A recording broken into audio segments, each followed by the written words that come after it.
When I bought my first house, I thought I was stepping into peace and adulthood, finally leaving behind noisy apartments, paper-thin walls, and landlords who took 3 months to fix a leaky faucet.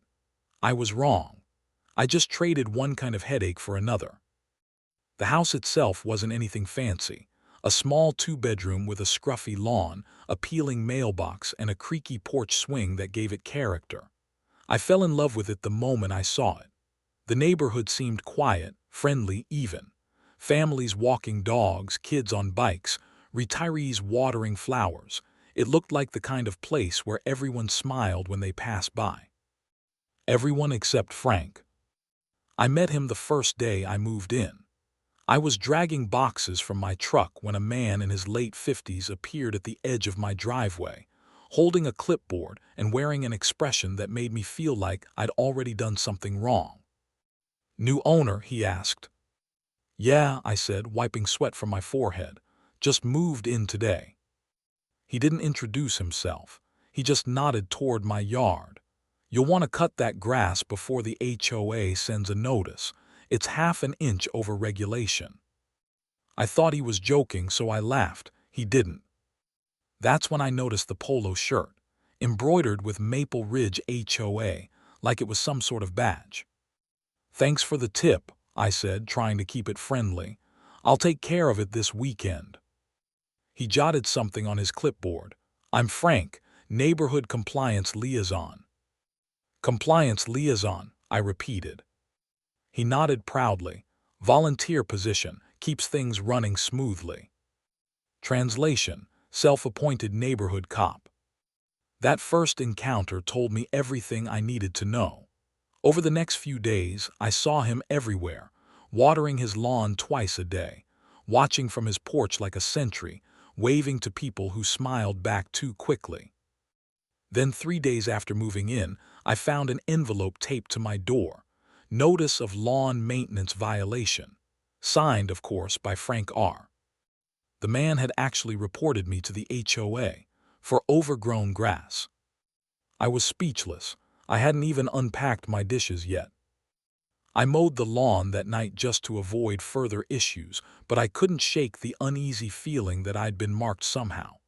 Every time I stepped outside, Frank's eyes followed me. It wasn't a neighborhood anymore. It was his kingdom, and I was the unwelcome guest. Still, I tried to stay polite. Everyone warned me that picking a fight with an HOA type was asking for trouble, but I had no idea how far he'd take it or how much pettier it would get. The next morning, I woke up to find Frank standing on my curb again, clipboard in hand, camera phone out, and that's when I realized this wasn't about lawns anymore. The next morning, I stepped outside with a cup of coffee and nearly choked on it. Frank was standing on the curb, again, phone in hand, snapping photos of my driveway like a detective at a crime scene. I waved, trying to sound casual. "Everything okay, Frank?" He didn't even look embarrassed. "Just documenting a potential violation," he said. "You left your trash bins out past collection hours." I blinked. "It's 7:30 in the morning." "Pickup was yesterday at 5, he replied flatly. "Bins must be returned to storage by 6, HOA policy."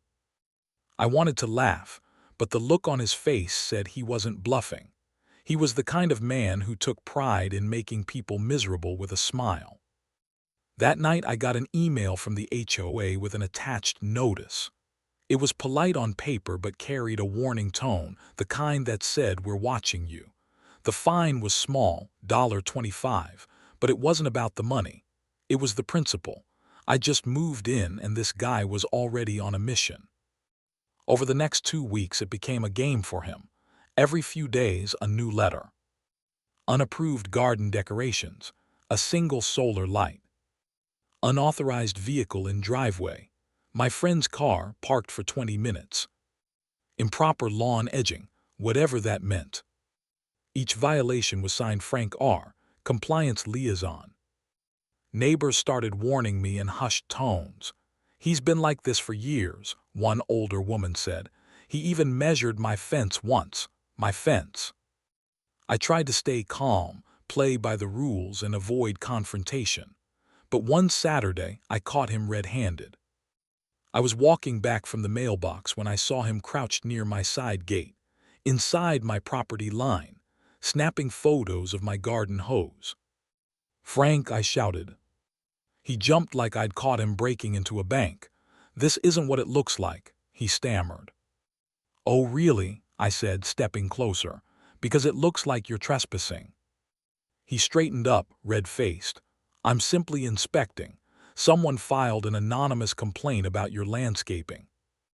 "Anonymous, huh?" I said. "Would that someone happen to be you?" He didn't answer. He just walked off muttering about community standards. That was it. I tried patience, politeness, and compliance. None of it mattered. Frank didn't want harmony, he wanted control. That night, I opened my laptop and started researching HOA bylaws. If he wanted to play watchdog, I was about to show him what happens when the prey bites back. The next morning, I set up my own cameras, and that was the moment this quiet little neighborhood feud turned into a full-blown suburban war. Installing the cameras felt a little paranoid at first, but within 24 hours I knew I'd made the right call. The moment Frank realized he couldn't see what I was doing behind the fence, he got nosy, really nosy. The first clip came from Tuesday night. I was watching TV when the motion alert pinged my phone. The feed showed Frank creeping up my driveway with a flashlight, squatting near my flower bed like he was investigating a crime scene. He leaned down, tugged at a weed, then took a picture of it. I nearly dropped my phone laughing. By Thursday, I had 6 more recordings, Frank walking the perimeter of my yard, pointing his camera at random things. My mailbox, my patio lights, even the cracks in my sidewalk. It was insane. I started saving the videos to a folder titled Frank the Fence Spy. Then came the big one. Saturday morning, 6:13 a.m. I was still in bed when another alert buzzed. I checked the live feed and there he was in his robe, barefoot, leaning over my fence with a tape measure. He was literally measuring the height of my shrubs. That was the moment I realized this wasn't about the HOA anymore. Frank was obsessed. I decided to test something. The next day, I deliberately left my garden hose uncoiled across the grass, nothing dramatic, just messy enough to bait him. Sure enough, at dawn, my camera caught him again. Same robe, same clipboard, same weirdo dedication. This time, I didn't just save the clip. I clipped it, added a timestamp, and titled it, Neighborhood Surveillance, Episode 1. That evening, I posted it anonymously to our community Facebook group with the caption, "Anyone else's neighbor acting like the HOA's secret police." I figured maybe a few people would chuckle. Instead, it exploded. Within hours, the comment section was full of people sharing their own stories. "That's Frank," one wrote. "He told me my porch chairs were a fire hazard." Another added, "He reported me for having a no soliciting sign. I wish I was kidding." The thread hit 200 comments before midnight. I just sat there scrolling, stunned. Turns out, Frank had been terrorizing half the neighborhood for years, and I just handed everyone proof. The next morning, as I backed out of my driveway, I spotted him standing at the curb, glaring at me. His jaw was tight, eyes narrow. He knew. Somehow, he'd figured out it was me who'd posted the video.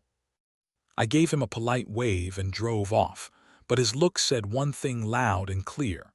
The petty war had gone public, and he wasn't surrendering. That night, I logged back into Facebook to check the fallout, and found out my post hadn't just gone viral in our neighborhood. It had started spreading across the entire city. By the time I woke up the next morning, the post had blown past anything I expected. The video wasn't just making rounds in our neighborhood group anymore. It had leaked into citywide pages, even Reddit threads about HOA horror stories. Someone had titled it Suburban Surveillance. HOA man thinks he's the FBI. The comments were brutal. "Who does this guy think he is?" This is exactly why I'll never live in an HOA neighborhood. He's out here measuring bushes like it's national security. Frank had officially become a meme. By noon, I saw neighbors out front whispering in small groups, phones in hand, laughing. One guy from across the street shouted, "Hey, movie star," when Frank came outside to get his mail. Frank glared, muttered something about defamation, and retreated back inside like a vampire avoiding daylight. I should have felt guilty. I didn't. Because the truth was, Frank had been terrorizing people for years. I started getting private messages from neighbors I'd never met before, mothers, retirees, even a teacher down the block, each one with their own story of how he'd reported them for ridiculous infractions. One woman said he'd called the HOA on her dog's leash color. By the end of the day, the Facebook thread had over 1,000 comments and shares. People started digging through their camera footage, posting their own clips of Frank creeping around their yards. Someone even edited all the clips together with dramatic music and uploaded it to TikTok. The caption read, "The Maple Ridge Menace."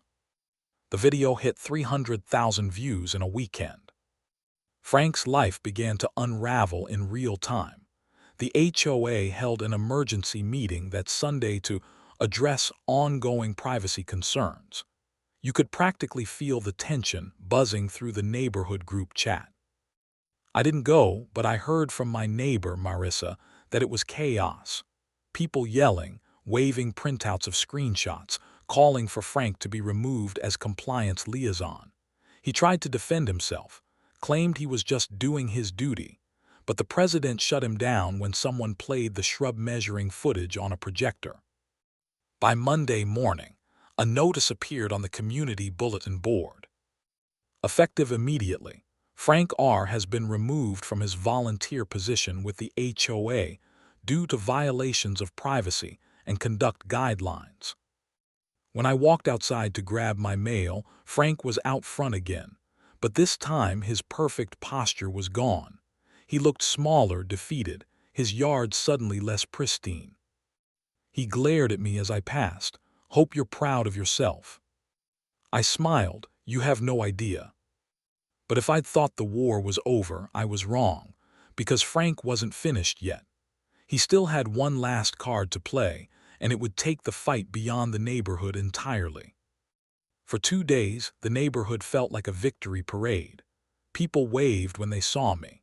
Cars honked as they passed Frank's house, where the once pristine lawn was now slightly overgrown, a subtle symbol of his downfall. Even the HOA newsletter came out with a thinly veiled paragraph about maintaining professionalism among volunteers. But peace never lasts long when someone like Frank is involved.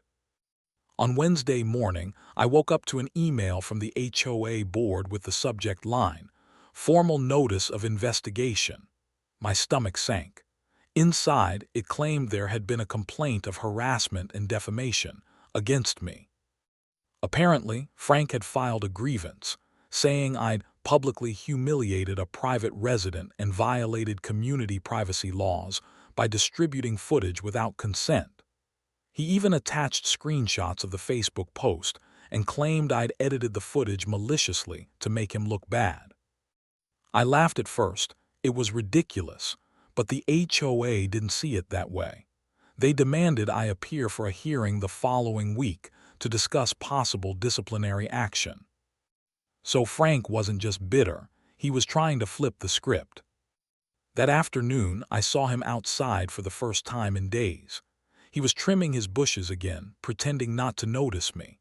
But when I stepped out to grab my mail, he called over, voice oily and smug. "Careful what you post online," he said. "Defamation's a serious thing." I walked closer, smiling. "So is trespassing." His smirk faltered for a second, but he recovered fast. "You'll regret this, kid. You think people online care about you. Wait until the board finds you for what you did." That night, I decided if he wanted to play legal chess, I'd bring the whole board. I printed every violation letter, every HOA email, every screenshot of him caught on camera. I even saved messages from neighbors confirming his harassment over the years. By the time I was done, my dining table looked like a detective's case wall. When the day of the hearing came, I wasn't nervous. Frank strutted in with a binder and a smug grin, ready to perform. But when it was my turn, I plugged in a USB drive and played the footage, unedited, time-stamped, and clear as day. Frank leaning over fences, sneaking through yards, measuring shrubs. The board members looked horrified. When the video ended, I said quietly, "This isn't defamation, it's documentation." The board adjourned the meeting to deliberate, but from the look on their faces and Frank's growing panic, I already knew who just lost the final round. The boardroom was painfully quiet when they called us back in. You could practically hear the hum of the overhead lights.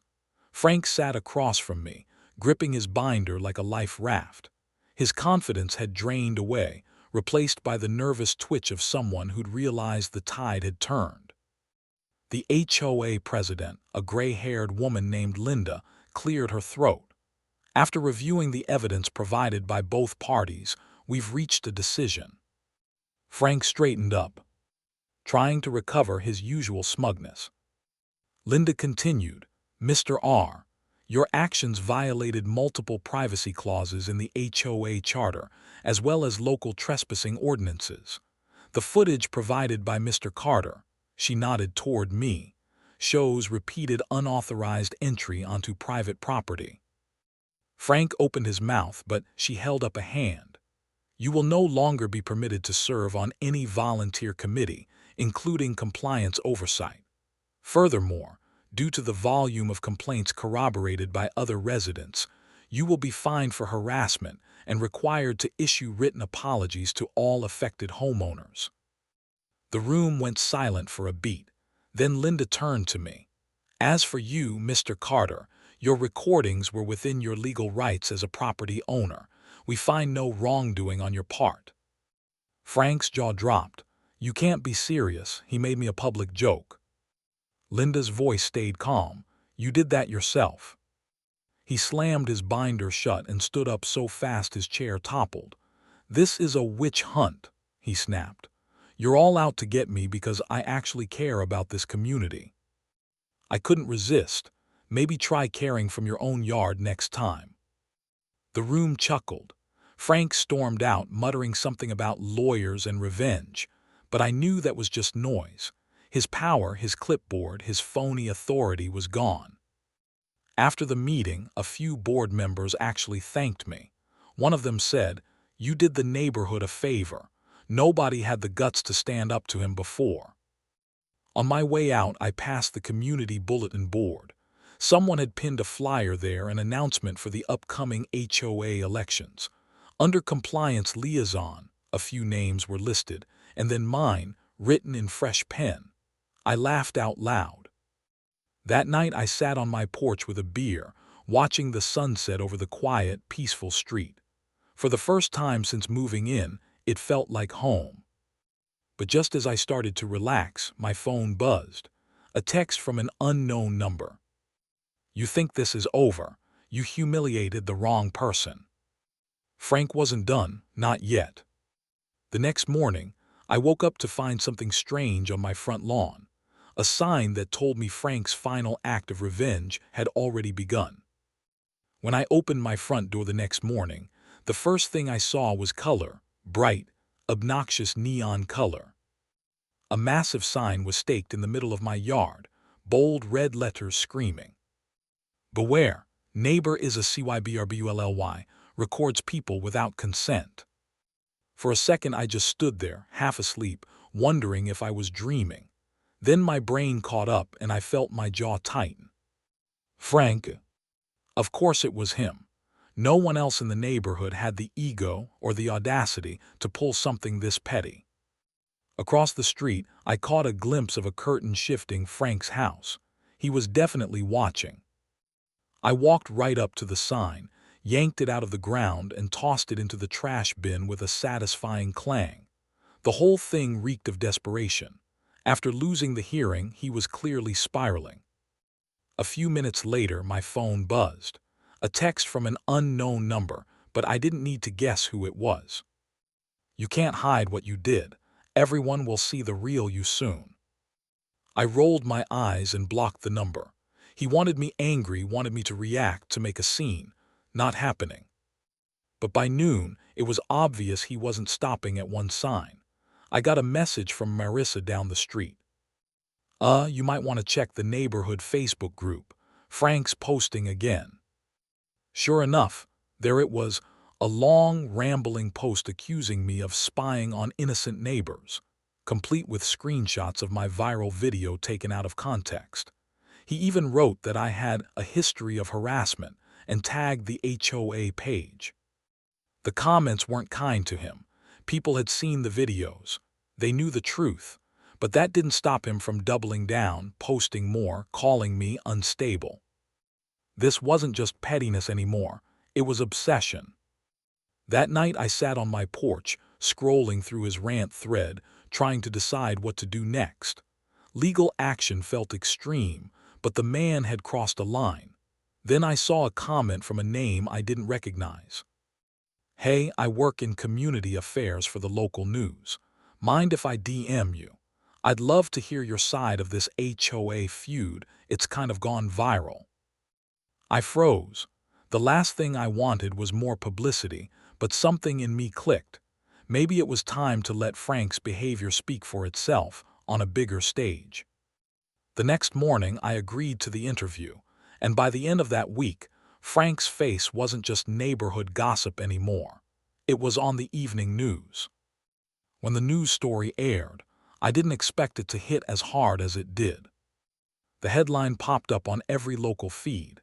HOA volunteer accused of spying on neighbors, residents speak out. There was Frank, frozen mid-sentence from the viral clips, robe and tape measure in hand. The reporter's voiceover explained how residents had compiled months of footage showing him trespassing and harassing homeowners. Then came interviews, my neighbors, Marissa, even the retired couple across the street, all confirming what I'd been saying for weeks. "He made us feel watched in our own homes," one woman said. "It's about privacy," another added. "People just wanted to live peacefully." They blurred my face in the segment, calling me the homeowner who first exposed the footage. I hadn't wanted the attention, but watching it unfold felt like closure. The HOA issued an official statement that night. "We condemn any misuse of authority by our volunteers and reaffirm our commitment to resident privacy." Translation: they wanted to distance themselves from Frank as fast as possible. The fallout was swift. His house went dark for days. The once perfect lawn turned patchy and brown, like it was giving up too. The neighborhood Facebook group filled with updates about him. Sightings, rumors, even screenshots of him trying to defend himself in comment sections before deleting his posts. For a moment I actually felt bad. Then I remembered the sign, the trespassing, the months of harassment. Sympathy doesn't stretch that far. A few days later, an envelope showed up in my mailbox. No return address. Inside was a single sentence written in shaky handwriting. "You win, I'm leaving." No signature, just those 4 words. I folded it up and set it aside. There was nothing left to say. That evening, I stood on my porch watching the sunset bleed across the rooftops. The street was quiet again, kids riding bikes, someone grilling a few houses down, no one measuring anyone's fence. For the first time since I'd moved in, Maple Ridge actually felt like the neighborhood I thought I'd bought into. I opened my phone one last time and deleted the old footage. Frank's chapter was over. This wasn't a revenge story anymore. It was a boundary story about standing up to someone who mistook control for community. And when I turned off the porch light that night, I realized something simple. Sometimes peace doesn't come from keeping quiet. It comes from pressing record.